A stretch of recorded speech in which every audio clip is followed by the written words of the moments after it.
많은 분들이 예수 믿으면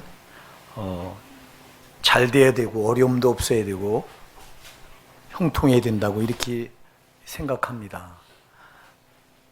그랬으면 참 좋겠는데, 근데 성경은 그렇게 말하고 있지 않습니다. 오히려 예수 믿으면 고난이 있고 어려운 일이 더 많아진다고 말씀합니다. 근데 성경을 잘 모르면 전능하신 하나님을 믿어서 그 하나님이 도와주시는데 왜 어려움이 오냐, 왜 고난이 오냐 이렇게 말합니다. 근데 그건 영적인 세계를 몰라서 그래요. 이 세상은 마귀가 임금을 잡고 있는 곳이라고 요한복음 16장 11절은 반드시 말씀합니다. 이 세상은 마귀가 임금을 잡고 있고, 또 에베소서 6장 12절에서도 마귀는 어둠의 영으로 이 세상의 지배자라고 말씀하고 있습니다.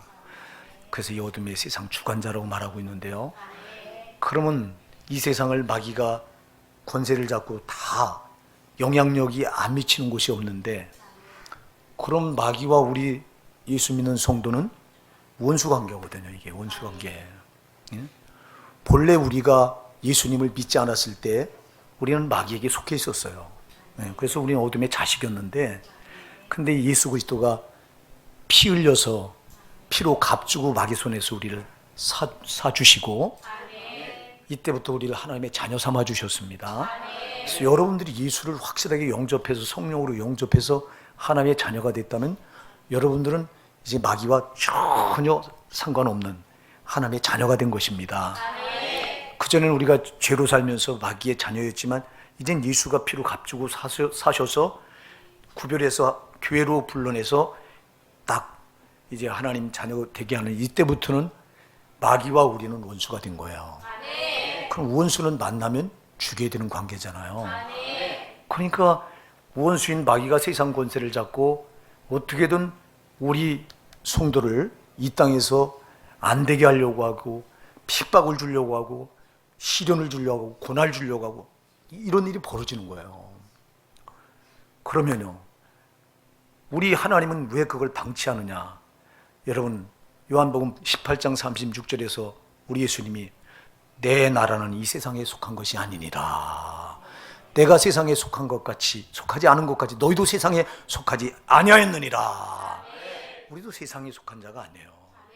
그래서 우리는 세상에서 여기서 뭐 풀처럼 무성하게 확 올라왔다 여기서 잘 될 사람들이 아니야. 여기서 풀처럼 잘 돼봤자 이내 시들어질 건데, 우리는 여기서 잘 될 자가 아니라 저 영원한 천국에서 저기서 영원히 잘 될 자입니다. 그렇기 때문에 이 땅에서는 고난을 받을 수밖에 없습니다. 이 땅에서 고난 받는 것 당연한 겁니다. 특별히 여러분들이 믿음으로 살려고 할 때 더 고난이 따르는 겁니다. 그래서 디모데후서 3장 12절에서 무릇 그리스도 예수 안에서 경건하게 살고자 하는 자는 핍박을 받으리라 그랬습니다. 우리가 이 땅에서 정말 믿음으로 살려고 말씀 지키며 살려고 하는 이 사람들에게 핍박이 반드시 있겠다고 성경은 말씀해요. 왜요? 마귀가 예수님 닮아서 이 땅에서 자기를 닮아서 자기처럼 살아야 되는데, 자기처럼 죄로 살고 자기처럼 막 세상과 짝하며 살고 이렇게 살아야 되는데, 세상과 구별돼서 세상과 짝하지 않으려고 하지, 또 어떻든 죄를 멀리하고 거룩하게 살려고 하지, 이런 성도를 마귀는 눈 뜨고 그냥 볼 수가 없는 거예요. 그래서 가진 방법을 다 동원해서 고난을 주고 시련을 주는 거예요. 환경을 통해서, 상황을 통해서, 때로는 돈을 통해서, 때로는 또 질병을 통해서, 때로는 사람을 통해서. 그래서 무수하게 우리에게 고난을, 이 마귀는 계속 고난과 시련을 주는데, 근데 우리는 마귀가 주는 고난과 시련을 하나님께 돌릴 때가 있다고요. 하나님, 내가 예수 믿는데 왜 예수 안에서 믿음으로 살려고 하는데 왜 나에게 이렇게 어려움을 주십니까? 하나님이 주는 게 아니에요. 하나님 자기 아들과 함께 모든 좋은 것을 내게 은사로 주지 아니하겠느냐? 로마서 8장 34절에서 말씀하고 있는데, 여러분, 하나님은 자기 아들을 생명으로 주신 분이 왜 우리에게 나쁜 걸 주실 이유가 아무것도 없어요. 그분은 오직 좋은 걸 주기 원하세요. 이 나쁜 걸 주는 건 마귀라고요. 마귀가 이 세상 권세를 잡고 임금 노릇하면서 원수된 성도를, 이놈의 마귀는요 우리와 원수가 아니라 워낙은 하나님과 원수된 자예요. 하나님께로부터 저놈은 하늘에로부터 반란을 일으키다 쫓겨난 놈이기 때문에 하나님과 원수된 놈이라 하나님께 덤벼들려고 하는데 하나님은 어떻게 해봐요? 하나님은 못해보니까 하나님 믿는 성도들을 건드는 거예요, 이게. 그래서 당연히 우리가 예수 안에 들어와서 믿음으로 살려고 하면 고난이 따라와요. 제가 목회하면서 그거 여러 번 제가 경험을 했는데요. 이제 이 초신자들이 교회 안에 들어와서 이제 막 들어와서 말씀이 들어가고 하니까 이제 믿음으로 살려고 하니까 막 그 집안에 갑자기 우환이 찾아오고 막 식구가 병들고 하던 사업이 막 실패가 오고 막 이런 일이 벌어져요. 저를 찾아와서 제가 몇 번 그런 일을 당했는데요. 찾아와서 상담을 해요. 나 예수 못 믿겠어요. 예수 믿으니까 우리 가정에 잠잠하던 가정이 자꾸 풍파가 생기고 어려운 일이 생기고 또 누가 교통사고를 당하고 누가 또 이게 질병에 걸려 병에 걸리고 나 도무지 예수 무서워서 못 믿겠어요. 그리고 떠난 사람이 여럿 있어요. 이거 당연한 거예요. 예수 믿으려고 하니까 마귀가 그냥 두겠어요? 아직 제 손 안에 들어와 있던 영혼이 하나님 쪽으로 넘어가는데 이걸 그냥 두겠냐고. 자기 나라가 축소되면 마귀 때는 빨리 오는 건데, 마귀가 망할 때는 빨리 오는 건데, 그러니까 마귀가 발악을 하는 거예요. 여러분들이 믿음으로 살려고 하면서 오는 고난을 이상한 것으로 여기지 마라. 그래서 너희가 고난, 시련이 올 때 이상한 것으로 여기지 말라고 그랬어요. 당연한 거예요, 이거요, 여러분. 고난이 오는 거예요, 당연히. 어려움이 오는 거예요, 여러분. 어려움이 없다고 말하면 이건 잘못된 거예요, 여러분. 그래서 예수 믿고 땅에서 복 받으라, 잘 되라. 이건 영적인 세계를 너무 모르는 무지의 소치예요. 우린 땅에서 복을 받을 자들이 아니에요. 땅에서 썩어질 복을 받을 자들이 아니에요. 잠시 잠깐의 복을 받을 자들이 아닙니다. 저 영원한 천국에서 영원한 복을 받을 사람들이 성도입니다. 속지 말라 이 말입니다. 그래서 땅에서는 이 마귀가 임금들로 이렇게 시련을 줘요. 고난을 주는 거예요. 너는 나와 색깔이 다르다는 거야. 여러분 미운 오리 새끼 얘기를 알잖아요. 예? 미운 오리 새끼. 닭 틈에 오리가 한 마리 껴 있습니다. 그러니까 닭이 저 안 닮았거든요. 안 닮았다고 밤낮 쪼아대잖아. 그 미운 오리 새끼. 근데 그 미운 오리 새끼가 나중에 이제 그 날개를 이렇게 청둥오리였잖아요. 날개가 솟아나더니 나중에 어떻게 해요? 닭은 못 나르는데 이 오리는 어떻게 돼요? 날아가잖아. 할렐루야. 여러분 다르다고 쪼는다니까. 다르다고. 마귀는 다르다고. 넌 내 색깔이 아니라고 쪼는 거예요. 여러분들이 말씀 안에서 믿음으로 경건하게 살려고 하면 반드시 마귀는 여러분에게 계속 쪼아대게 돼 있어. 상황으로, 환경으로, 사람으로, 돈으로, 건강으로 계속 여러분을 쪼아대요. 이게 고난이고 시련이요. 그럼 이런 고난과 시련이 올 때 우리가 어떻게 해야 될 거냐, 이게 중요하다 이 말입니다, 여러분. 우리가 이 고난, 역경, 시련이 올 때 이때 어떻게 할 거냐. 여기서 우리가 굉장히 중요하다. 그럼 왜 마귀가 이렇게 고난을 주고 시련을 주고 환난을 주고 아픔을 주고 실패를 주고 질병을 주고 때로는 왜 그럴까요? 그럴 이유가 뭘까요? 여러분 그 이유는 딱 하나예요. 여러분 신앙을 흔드는 거예요. 여러분 어려운 일이 생길 때 신앙이 안 흔들릴 사람이 누가 있어요? 예? 아무 일 없고 평안할 때는, 그때는 여러분 우리도 신앙 별 문제 없어요. 신앙 붙은데. 근데 문제는 상황이 다급한 상황이 생겨나고 또 환경이 정말 어려운 환경이 딱 갑자기 닥치고, 여기 우리 교회 사업하는 이제 우리 집사님들 사업장에 갑자기 부도가 찾아오고 이랬을 때 여러분들 신앙을, 지금까지 지켜둔 신앙을 그대로 그 신앙 노선을 향해서 흔들림 없이 과연 앞으로 전진해 나갈 수 있겠느냐, 이거예요. 이거 없잖아. 흔들리잖아. 여러분들이 죽게 향하던 마음이 순식간에 지금 이 어려움이 생겨난 이쪽으로 여러분 마음이 뺏기잖아. 마귀는 이걸 노리는 거예요. 이렇게 어려움을 줘서, 고난과 시련과 역경을 줘서 여러분 신앙을 흔들어대는 거예요. 여러분 신앙이 흔들면 여러분은 아무것도 못하게 됩니다. 주를 위해서. 주를 위해서 아무것도 하지 말라는 거예요. 성도는 주를 위해서 아무것도 안 하면 안 되잖아요. 오직 그분 영광을 위해 우리가 사는 존재잖아요. 그러니까 흔들어대는 거예요. 우리가 읽은 오늘 본문은 이 바울이 고린도 교회 두 번째 편지를 써보내면서 자기 고백이에요. 자기 고백. 자기가 자기 상황이 그런 것을 그들에게 지금 고린도 교인들에게 전달하고 있는 거예요. 뭐라고 말합니까? 우리가 이 보배를 질그릇에 가졌으니 이는 능력이 심히 큰 것이 하나님께 있고 우리에게 있지 아니하면 알게 하려 함이라. 8절부터 이 9절, 우리 8절 9절 한번 같이 읽어보실까요? 고린도후서 4장 8절 9절 시작. 우리가 사방으로 우겨쌈을 당하여도 쌓이지 아니하며 답답한 일을 당하여도 낙심하지 아니하며 핍박을 받아도 버림받지 아니하며 거꾸로 뜨림을 당하여도 망하지 아니하고. 아멘. 우리가 사방으로 우겨쌈을 당하는데도 쌓이지 아니했다. 답답한 일을 당하여도 낙심하지 아니했다. 또 핍박을 받아도 버림받지 아니했고 거꾸로 뜸을 당해도 망하지 아니했다. 자, 여러분, 바울의 생애를 보세요. 그가 예수 만나기 전에 핍박이 있었어요? 예수 만나기 전에 그는 인생 출세가도를 향해서 그야말로 질주하던 사람입니다. 거칠 것이 없이 출세를 향해 달려나가던 사람입니다. 아무런 어려움이 없었습니다.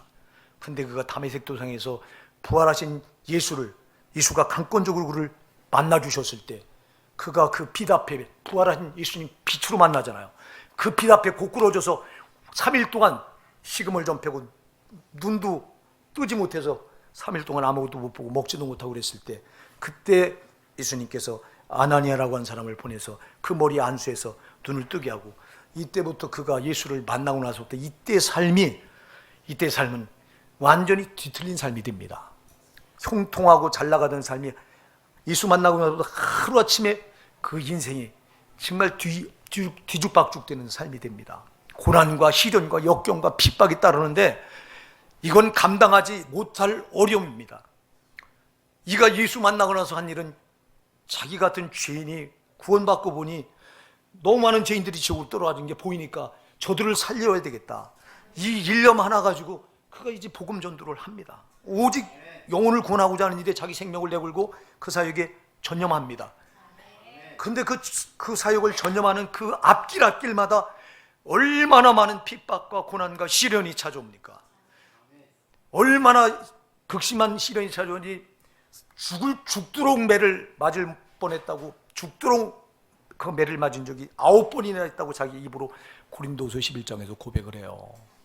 태장으로 3번이나 맞았고 사심에 하나 감한 매를 유대인들에게 5번이나 맞았고 또 이 갈라디아 지역에 돌아갔다가 이 루소디아 그쪽에 들어갔다 거기서 돌에 맞아 죽을 뻔한 적이 있고 그리고 여러 번 강의 위험과 바다의 풍랑에 만나서 또 유라굴라라고 하는 풍랑에 만나서 로마로 가다가 죽을 뻔한 적이 있고 수도 없어요. 죽을 뻔한 고비가 한두 번이 아니야. 그가 예수 안 믿었더라면 왜 그런 어려움을 만났겠어요? 왜 바울이 그런 어려움이 그에게 찾아왔을까요? 마귀는 알잖아요.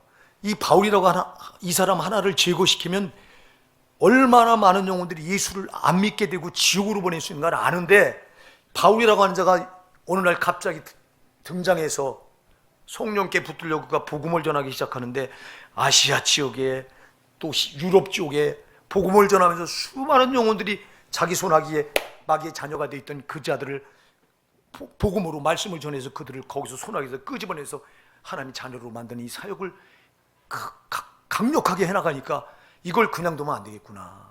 이걸 제거해야 되겠다. 그래서 죽도록 죽이려고 덤벼든 거예요. 죽이려고.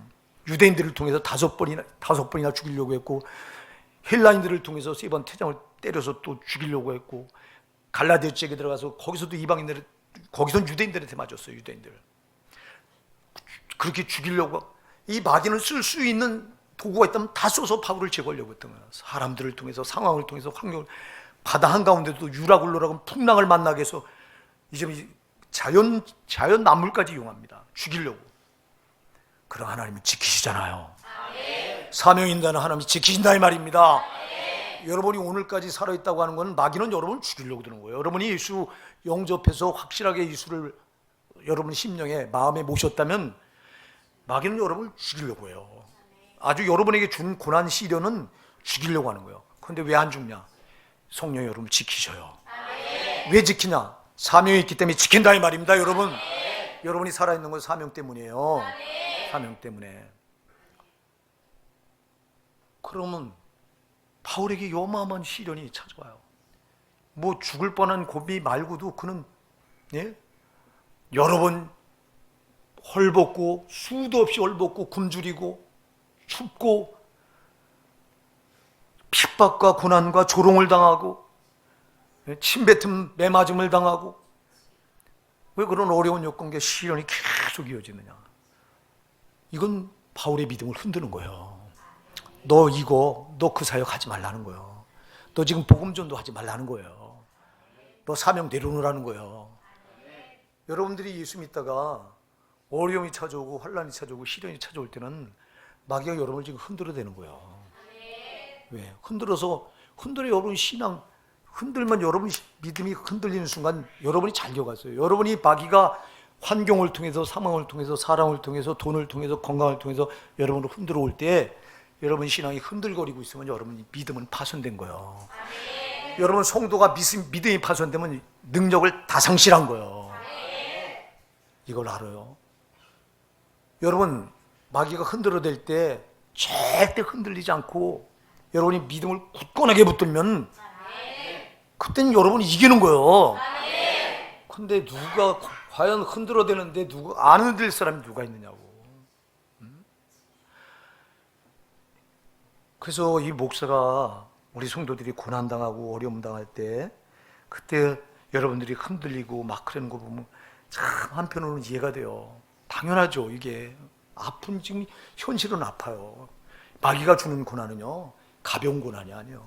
아주 죽이고 싶어서 주는 고난인데 성령이 그걸 막고 있기 때문에 못 죽이는 것뿐인데 그렇기 때문에 마귀가 고난을 줄 땐 여러분 이 고난은 살을 우벼파요. 정말 힘들어요. 아파요. 자살하는 사람들이 왜 자살해요? 아프니까 못 견디니까 자살하거든요.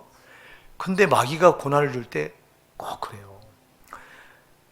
이럴 때 과연 안 흔들릴 사람이 과연 누가 있느냐? 근데 믿음이 성숙한 사람들은 결코 안 흔들려요. 마귀의 영적인 세계를 알면요 마귀가 흔들어댈 때요 이걸 아는 사람은요 더 죽게 가까이 나가요. 주께서 멀어지게 하려고 주님과 멀어지면 성도는 끝난 거예요. 잘 기억하세요. 여러분 우리는 예수 믿고 나서 우리 성도는 주님과 이렇게 연합돼서 딱 붙어서 사는 거예요. 그래서 요한복음 15장 5절로 7절에 말씀하잖아요.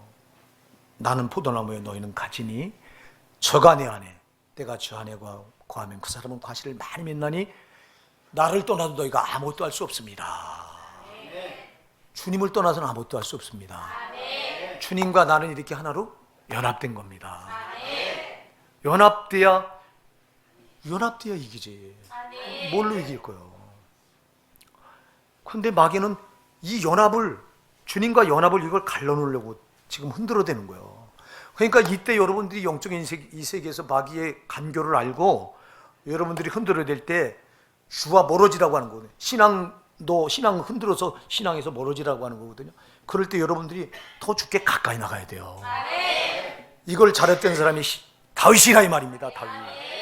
여러분 우리가 이 시편은 150편으로 이루어져 있는데요. 이 다윗이 절반을 이상을 3분의 1을 다윗이 썼다고 봐도 과언이 아니에요. 작자 미상 중에도 다윗이 쓴 시편이 많으니까요. 다윗의 이름을 밝힌 시편만 절반이 넘어요. 그러면 이 시편이 언제 기록한 거예요? 다윗이 평안할 때? 배부를 때 기록했습니까? 아니요. 대부분 시련과 역경과 환난과 고난과 박해 바람이 불어올 때 사망이 바로 한 걸음 뒤에서 그를 쫓아올 때 그때 기록한 시가 시편이에요. 여러분 이거는 하나님을 향한 기도라 이 말입니다. 기도. 그가 시련이 올 때 더 하나님께 가까이 있다고 하는 증거라 이 말입니다. 이거 시편은 어떻게 그 죽음이 바로 한 발짝 뒤에서 무시무시하게 그 엄청난 시련과 고난이 뒤따르고 있는데 어떻게 이렇게 주옥 같은 시편을 기록할 수 있어요? 이게요. 나는 너희들이 암만 흔들어대고 나를 암만 너희들이 죽이려고 한다 할지라도 나는 주께 더 가까이 나가서 주와 이렇게 교통하고 있다고 하는 걸 보여준 게 시편이에요. 근데 우리는 흔들어대면 흔들려서 덜렁덜렁 신앙이 덜렁덜렁 거리고 있잖아. 회개합시다. 믿음 없음을 회개하자고요. 이거 믿음 없는 거예요. 이거요. 마귀의 노름에 노론하는 거 이거요. 마귀는 그렇게 흔들어대잖아. 여러분 순교자들을 보세요. 순교자들이 믿음 흔들리는 거 보셨어요? 흔들리면 순교 못합니다. 근데 그들은 어떻게 순교를 해요? 여러분 나는 네가 암만 마귀야. 네가 사람을 통해 나를 지금 목을 치려고 내 목에다 칼을 들이대고 있어도 이 믿음은 난 내줄 수 없어.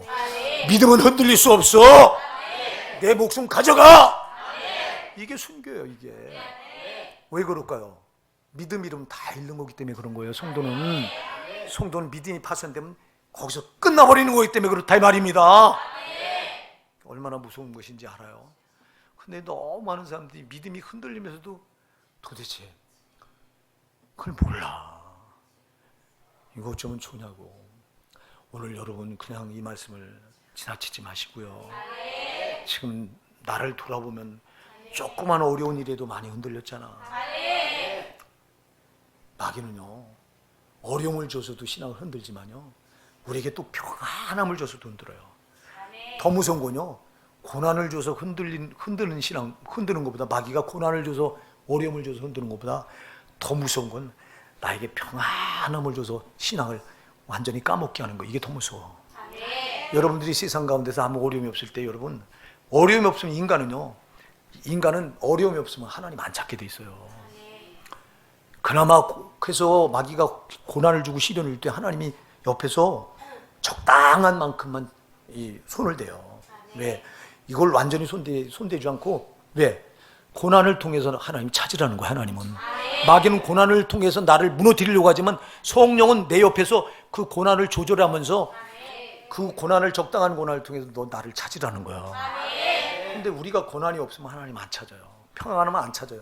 하나님 안 찾다 보니까 어느새 내 신앙은 한없이 조금씩 마귀한테 갈켜 먹임을 당합니다. 알맹이를 조금씩 갈켜 먹임 당하고 나중에 보면 껍데기만 남는 거예요. 껍데기만 남은 신앙은 회복이 안 돼요. 거의 불가능해요. 이 신앙이 그래서 마귀가 도전해 올 때 여러분 신앙을 무너뜨리려고 할 때 고난으로 무너뜨리려고 하는 것보다 더 무서운 게 여러분 생활에 아무런 어려움 없이 평안함을 주어서 세상 걸 손에 싹 쥐어주고 하나님과 평안함 때문에 하나님 안 찾게 해서 이렇게 여러분 신앙을 무너뜨리는 게 이게 더 무서워. 이거는 뺏기면 약도 없어요. 그러나 시련을 통해서, 고난을 통해서 이 신앙이 무너진 건요, 고난이 해결되면 회복될 수 있기 때문에 이거는 회복이 쉬운데, 오히려 여러분 평안할 때 여러분 신앙, 그래서 여러분 세상과 야합하지 말라는 거예요. 여러분이 세상과 야합해서 세상과 짝하는 순간 여러분은 주님께로부터 그만큼 멀어져 있는 거예요. 우리 교회가 야유회를 없애니까 우리 사모가 오늘 아침에도 그래요. 저 뒤에 여러분 편지함을 기도함을 만들어, 여러분 기도 제목 있으면 거기다 넣으라고 만들어 놨어요. 그걸 만들어 자기가 제일 먼저 기도 제목을 써서 우리 성도들 친교 차원에서 이거 믿음을 서로 교통하는 차원에서 야유회는 있어야 된다. 그래서 1년에 2번은 하자고 자기가 저기다 집어넣겠대요. 내가 읽어보지도 않겠다 그래서 읽어보지도 않겠다. 우리 사모는 이제 우리 성도들 이렇게 친교도 물론 코이노니아 이 교회에서는 친교가 생명입니다. 중요합니다. 네, 친교를 통해서 신앙은 반드시 크게 되어 있기 때문에 제가 무시하자는 게 아니에요. 그러나 나는 주 안에서 친교하자는 거예요. 이 세상적인 친교하면 주님과 멀어질까봐. 주님과 멀어지면 절대 안 돼요, 여러분. 그래서 나는 이걸 여러분 신앙을 염려해서 나도 하고 싶어요. 나도 우리 성도들하고 1년에 2번, 2번 정도는 봄, 가을 이렇게 여러분 데리고 같이 가서 이렇게 야외 나가서 주님이 만들어 놓은 그 천지 만물도 좀 자연 만물도 즐기고 그러고 싶어요. 그런데 그만큼 그렇게 되는 만큼 주님과 여러분은 반드시 멀어지게 돼 있기 때문에 제가 이게 두려운 거예요. 저 자신도 그렇고요. 그래서 그랬더니 우리 사모는 우리 성도들 입장에서 보니까 이거 아니다. 막 저기다 집어넣으세요 사모님. 안 읽을 수 없지 읽어야지. 저기 기도 제목 여러분 집어넣으세요. 금요일날 앞에다 놓고 여러분 기도 제목 집어넣으시면 합심해서 기도할게요. 여러분 합심해서 하는 기도는 반드시 응답됩니다. 로마서 8장, 마태복음 18장 19절에서 마태복음 18장 19절 땅에서 두 사람이 합심하여 가면 하늘에 계신 내 아버지께서 그들을 위해 이루시리라 그랬습니다. 합심해 하는 기도는 반드시 이루겠다고 약속하셨기 때문에 그래서 여러분들이 금요 찬양 기도 우리가 합심할 때 기도 제목을 내놓으시면 좋습니다. 저도 아주 이쁘게 잘 우리 남전도에서 잘 만들어 놨더라고. 사랑하는 여러분, 이래 고난이 시련이 굉장히 참 힘들어요. 아프고 너무 살을 울벼파는 아픔이기 때문에 그 앞에서 참 신앙을 지키기가 굉장히 힘들어요. 그래도 반드시 지켜야 돼요. 바울이 흔들리는 거 보셨어요? 안 흔들려. 정말 매를 그렇게 맞아도 안 흔들리잖아요.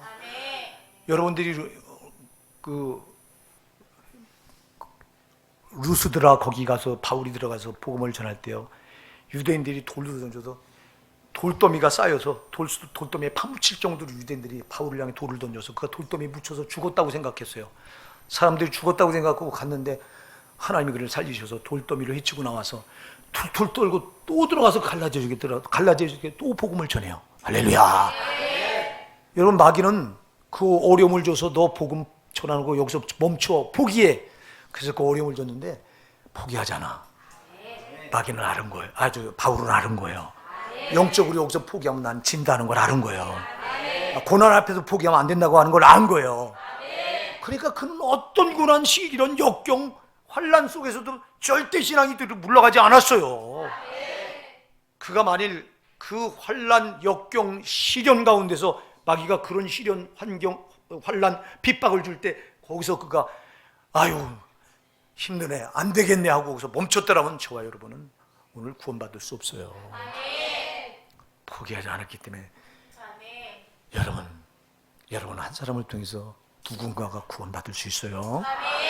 여러분이 흔들리면 여러분 한 사람을 통해서 누군가가 반드시 구원받아서 천국 가야 되는데 내가 흔들리면 나 때문에 정말 불쌍한 영혼이 지옥 갈 수 있다고. 그러나 여러분이 굳건하게 믿음에 서서 흔들리지 않으면 여러분 때문에 천국 갈 사람이 나온다고요. 바울이 그랬잖아요. 사랑하는 여러분, 그래서 이 신앙은 평안할 때는 별 문제가 없는데 이렇게 시련과 역경과 환난과 이제 이런 고난이 이렇게 따라올 때 이때가 참 시험 받는 때입니다. 이때가 시험 받는 때예요. 그래서 베드로전서 1장 7절에 너희 믿음의 시련이 불로 연단하여도 없을 금보다 더 귀하여 예수 그리스도에 나타날 때 칭찬과 영광과 존귀를 얻게 하리 아미라 그랬어요. 우리 시련이 불로 연단한 것 같다고 그랬어요. 불로. 마귀가 그렇게 불로 연단한 것 같이 우리 믿음을 시련해. 시련이 뭐예요? 시련이 여러분 쇠를 용광로에 집어넣어서 녹일 때 그 흘러내리는 쇳물, 빨갛게 흘러내리는 쇳물, 그게 시련이에요. 여러 쇠가 녹을 정도로 그 뜨거운 불에서 견딘다고. 여러분, 이 마귀가 주는 고난은 때로는 이렇게 용광로 속에 들어가 그 뜨거운 불에 견뎌서 내가 녹듯이 그럴 정도로 정말 아프고 뜨겁다고. 그러나 여러분에게 이런 시련이 찾아왔을 때 이걸 견디면 천국같이 귀한 믿음이 돼서 예수 그리스도께서 나타나실 때 칭찬과 영광과 존귀를 얻습니다. 이렇게 베드로전서 1장 7절에서 초대교회 여러분 보세요. 초대교회 많은 크리스찬들이 그 예수를 믿다가 너무 많은 크리스찬들이 죽어가요. 배교하면 끝나요. 나 예수 안 믿겠다고 하면 안 죽어요. 근데 예수 안 믿겠다고 배반하는 순간 그 영혼은 지옥 떨어지는 걸 아니까 차라리 이 땅에서 잠시 잠깐 내가 목이 잘려지는 고통이 있을지라도 잠시 잠깐 고통을 견디면 되지만 저 영원한 지옥에 떨어질 그 영원한 지옥의 형벌은 그 고통을 못 견디겠다는 거예요. 여러분이 이거 여러분 꼭 보셔야 돼요.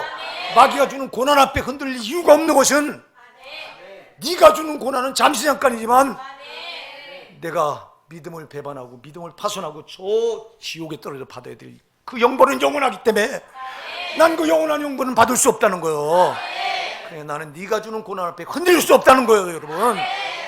이게 우리 크리스찬들의 믿음이 되는 거예요. 근데 얼마나 많은 이들이 이걸 못 봐요. 근데 초대교회, 그래서 초대교회도 배교한 사람들이 많아요. 신앙을 버리고 다시 유대교로 돌아가고 세상으로 돌아가고. 그래서 베드로전서, 베드로후서는 그때 당시 베드로가요, 그 믿음을 배교하는 자들, 또 믿음을 지키느라고 목숨을 내놓고 순교하는 자들, 이들을 위해서 기록한 책이 베드로전서, 베드로후서인데, 그때 죽어가는 순교하는 그 신자들을 바라보고 베드로는 1장 7절에 너희 믿음의 시련이 불로 연단하도 없어질 금보다 더 귀하여 예수 그리스도께 나타날 때 칭찬과 영광과 존귀를 얻게 하랴미라. 그래, 너희 믿음, 목숨은 내줘도 이 믿음은 내놓지 않는 너희 믿음, 불같은 이 시련, 역경, 고난 앞에서도 네 믿음 포기하지 않는 그 믿음이 예수 그리스도께서 나타나는 널 보증할 것이다.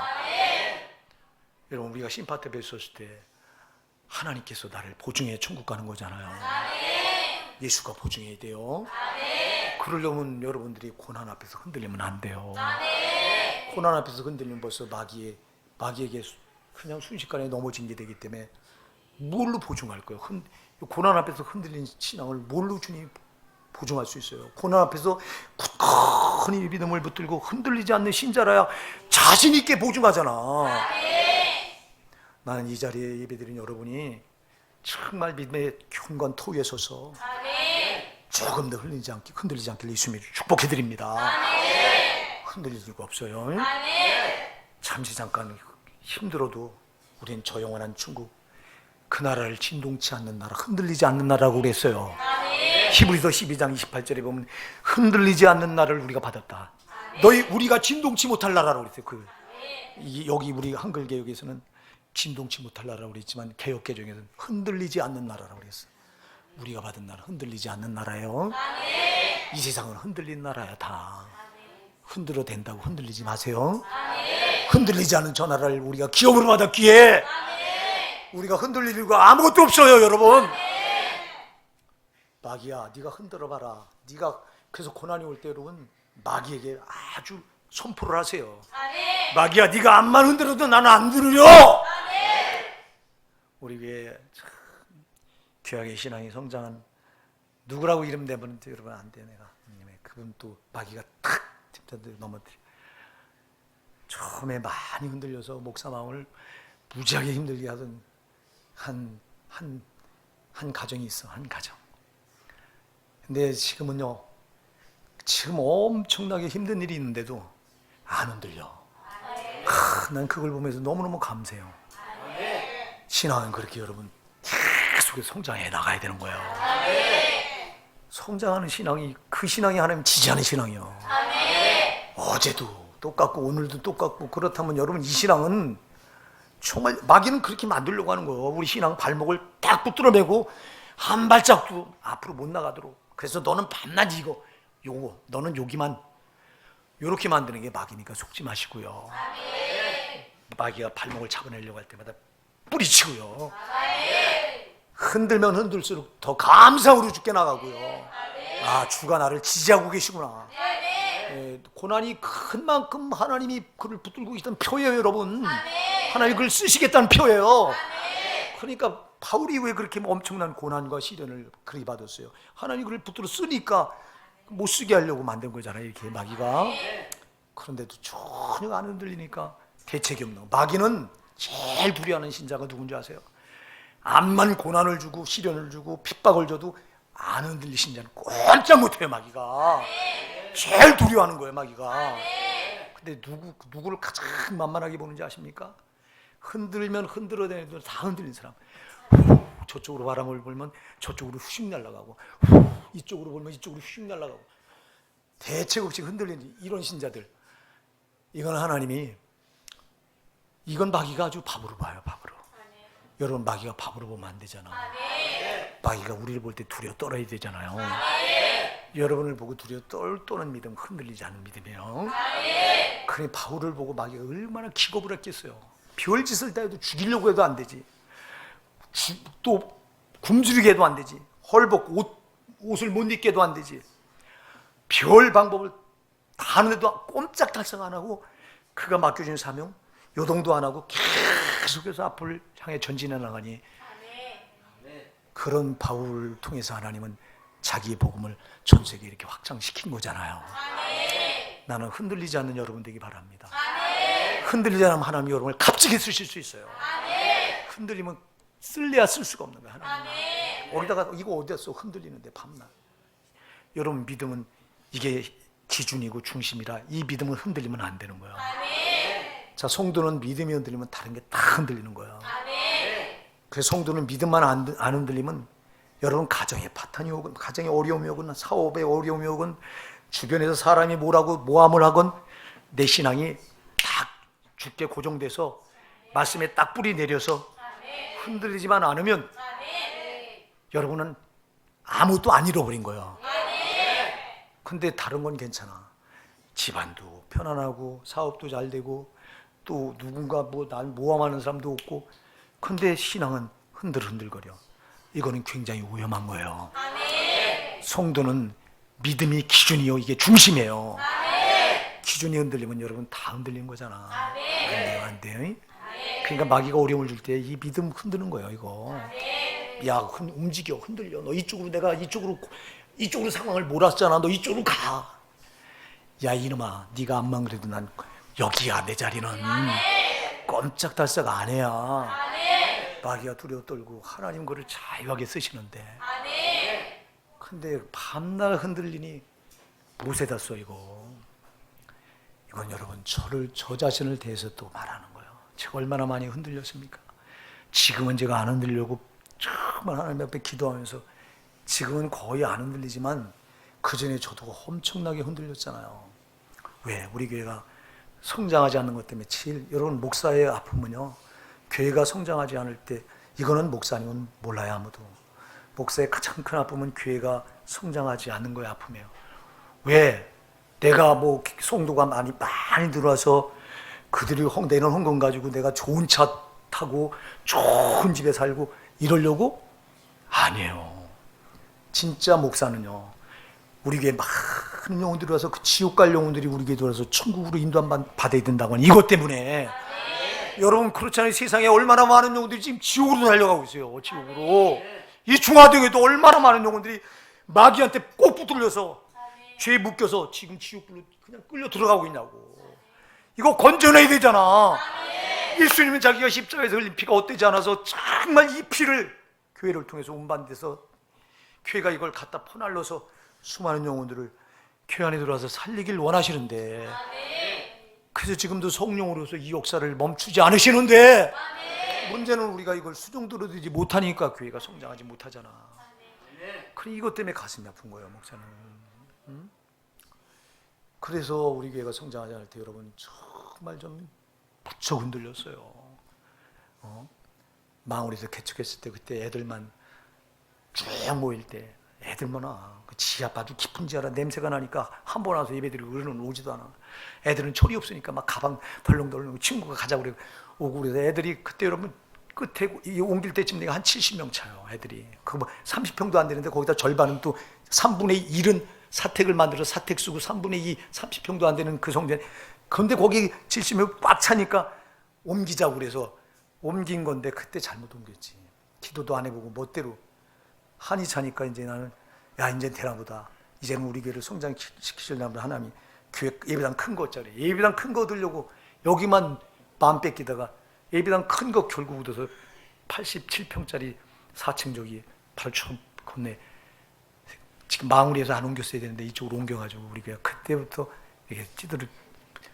근데 어쨌거나 여러분 그때부터 그래서 그때도 처음에는 막 안 모였잖아요. 안 모이니까 막 우리 애들 데리고 막 애들한테 성장 안 되는 것 때문에 애들한테 막 혈기를 쏟고 잘못했죠 제가요. 왜? 성장하지 않는 것에 대한 아픔, 이 고통, 이것 때문에. 근데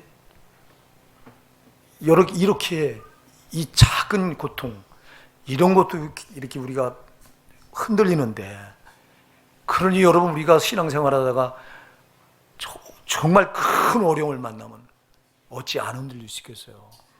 그러니까 내가 이렇게 너무 많이 흔들렸기 때문에 이 말씀은 내 자신에게 적용을 하는 거예요. 이제는 넌 결코 흔들리면 안 되지 않냐? 절대 안 흔들려요. 이제는요. 흔들 수가 없어요. 우리 호산나 사랑하는 성도 여러분, 흔들 수가 없어요. 그럼 바울이 어떻게 해서 그렇게 안 흔들 수 있었느냐? 두 가지, 오늘 본문에 보면 두 가지를 말해요. 여러분들이 거기 7절을 한번 같이 읽어보실까요? 7절 시작. 우리가 이 보배를 질그릇에 가졌으니 이는 능력의 힘이 큰 것이 하나님께 있고 우리에게 있지 아니함을 알게 하려 함이니라. 아멘.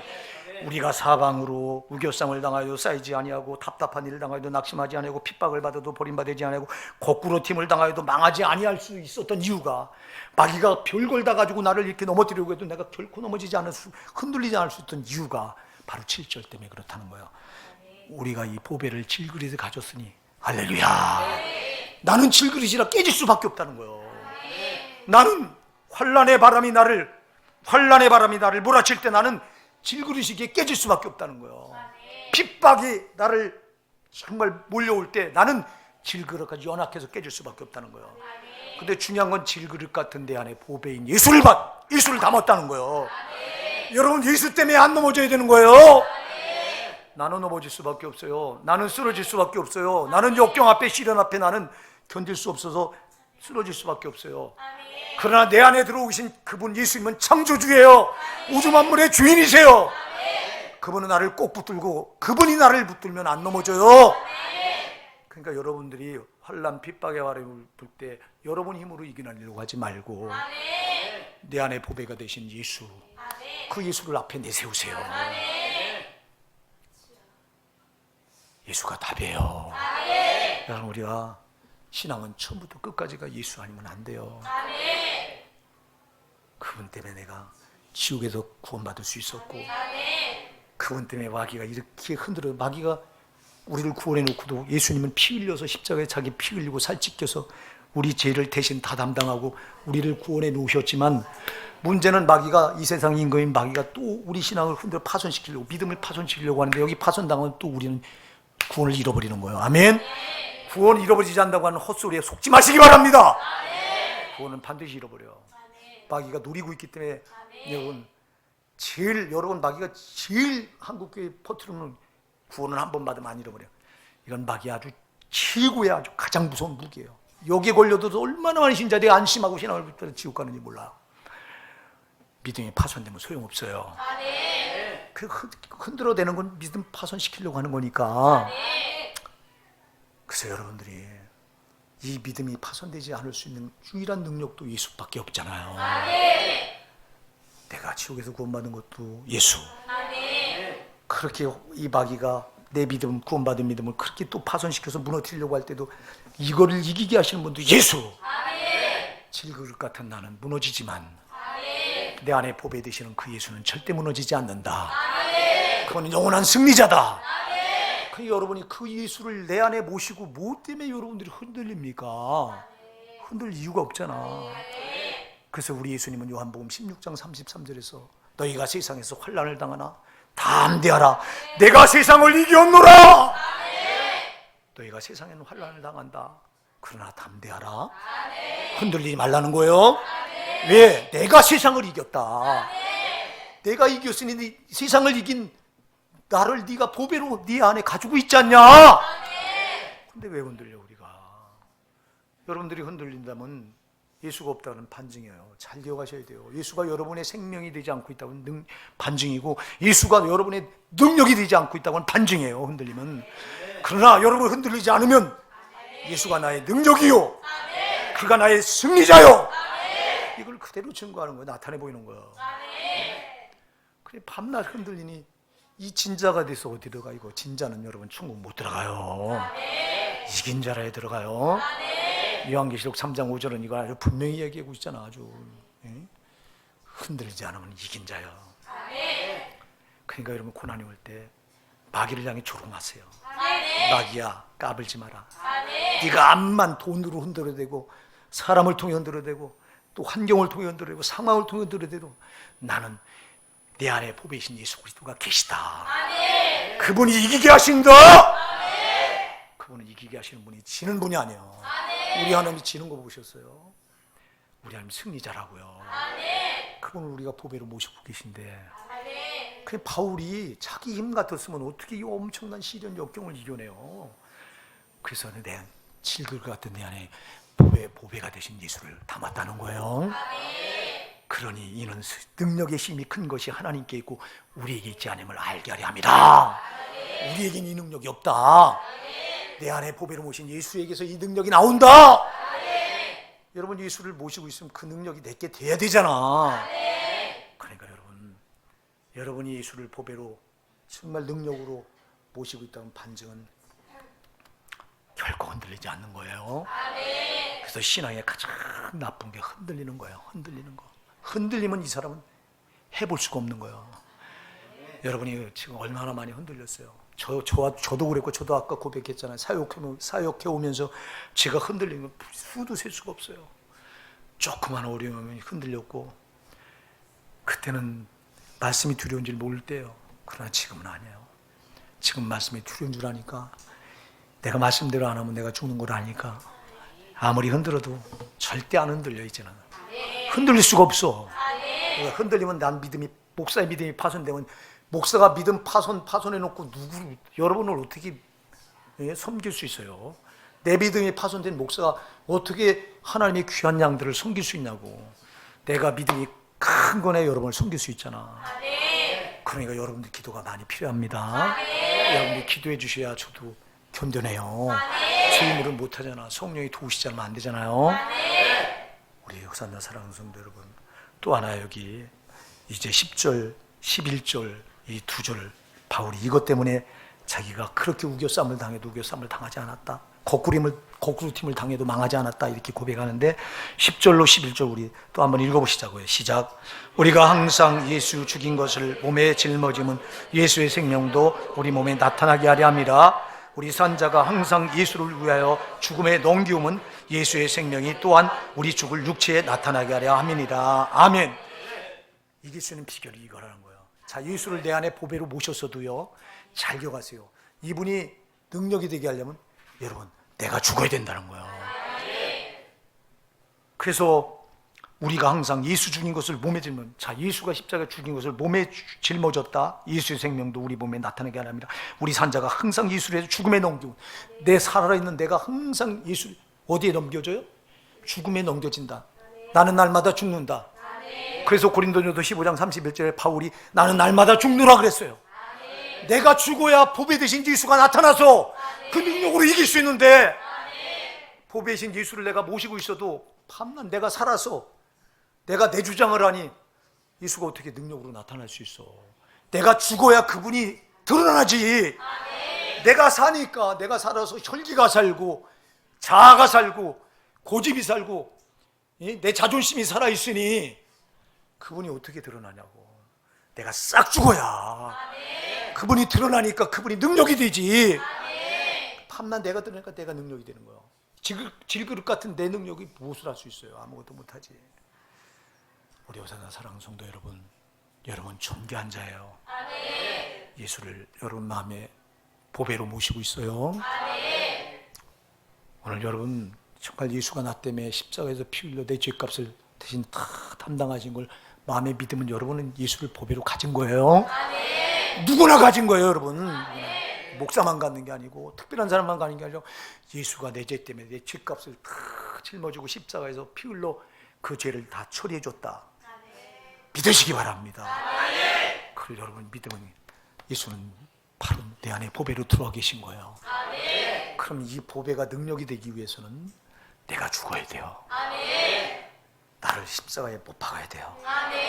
그래서 갈라디아서 2장 20절에서 바울이 내가 그리스도와 함께 십자가에 못 박혔나니 그런즉 이제는 내가 사는 것이 아니 오직 내 안에 그리스도께서 사신 것이라. 이 바울이 말해요. 나는 예수와 함께 십자가에 못 박혀서 나는 없고 나는 죽었고 내 안에 예수가 사시는 거다. 그래 내 안에 예수가 사시게 하려니 내가 죽어야 돼요. 그가 살아서 그분의 능력이 나타나야 어떤 핍박, 환난, 고난, 시련도 다 이길 수 있어요. 우리 하나 사랑하는 성도 여러분, 이제 말씀을 결론 내려고 합니다. 오늘 또 중요한 투표가 있어요. 안수 집사 투표가 있어서 빨리 마칠게요. 근데 빨리 마쳐봤자 5분 더 빨리 마치네. 우리 호산나 사랑 성도 여러분, 오늘 말씀도 또 우리 꼭 붙드십시다. 말씀은 하나도 지나칠 게 없어.